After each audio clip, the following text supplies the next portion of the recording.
Qovuşmaz heç yollarımız tufan kəsər. Sənə vurğun o gözlərdən yoxdur əsər. Göz yaşların selə dönsə də kim gələr. Sənə qırğın ürəyimdən qoparmadım.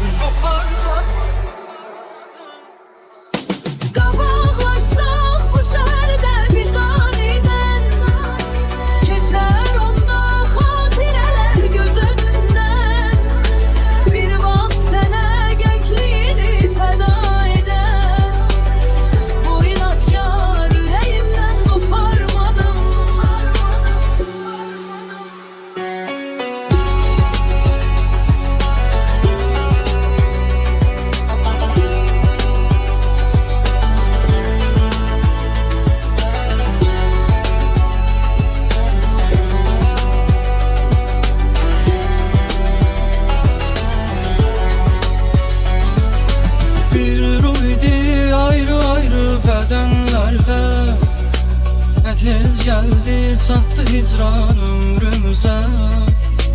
Bu sebepsiz ayrılığa nedir çare? Bu çaresiz yüreğimden koparmadım.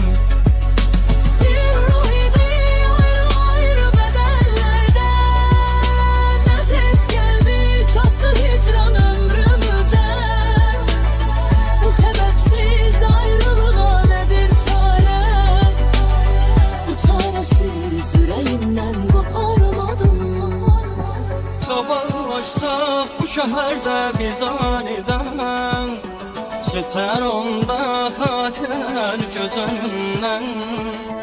Bir vaxt sənə gənclik fəda edən